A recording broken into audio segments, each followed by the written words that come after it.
வணக்கம் நேர்களே, நான் உங்கள் சாரா ஃப்ரம் சாரா சாரோ. இந்த வீடியோல நம்ம என்ன பார்க்க போறோம்னா, யூனிவர்ஸ் பிரபஞ்சம் நம்மளுக்கு இன்னைக்கு என்ன மெசேஜ் கொடுக்குறாங்க அப்படின்றத பார்க்க போறோம். நீங்க இந்த வீடியோ பார்த்துட்டு தேங்க்ஸ் டு யூனிவர்ஸ் அப்படின்னு டைப் பண்ணி ஒரு ஃபீட்பேக்கை கமெண்ட் பண்ணுங்க அண்ட் சப்ஸ்கிரைப் பண்ணி ஃபாலோ பண்ணிக்கோங்க. இது மாதிரியான நிறைய வீடியோஸை நம்ம பார்க்கறதுக்கு. ஸோ யூனிவர்ஸ் உங்களுக்கு கொடுக்கக்கூடிய மெசேஜ் என்ன அப்படின்னா, நீங்க ரொம்ப நாளா வட்டத்துக்குள்ளே வாழ்ந்துட்டு இருக்கீங்கன்னா, சோ இந்த நேரம் நீங்க அதுல இருந்து வெளியேறணும் அப்படின்றது. தெரிஞ்சோ தெரியாமலோ நடந்த பிரச்சனைகளுக்கு நீங்க காரணம் ஆயிட்டீங்களோ அப்படின்ற மாதிரி ஏதோ ஒரு கில்ட்டினஸ் உங்களுடைய மைண்ட்ல போட்டு உங்களை ரூயின் பண்ணிக்கிட்டே இருக்கு. அந்த சர்க்கிள்ல இருந்து வெளியேறுங்க. கொஞ்சம் எல்லாத்துக்கும் நீங்க தான் காரணம் அப்படின்ற ஒரு மனநிலை என்னைக்குமே எடுத்துக்க வேண்டாம். மெச்சூரிட்டியா நீங்க மாறும் போது உங்களுடைய உள் மனசு என்ன, உங்களுடைய உண்மையான மனசு என்ன அப்படின்றது அடுத்தவங்களுக்கும் புரிய வரும்.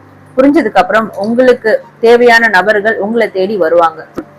கில்ட்டி ஃபீல் எல்லாத்தையும் அவாய்ட் பண்ணிடணும். மெச்சூரிட்டியா இருங்க அண்ட் இந்த பிரபஞ்சத்துக்கிட்ட எப்பவுமே கிராட்டிடியூடா இருங்க. அதுதான் இன்னைக்கு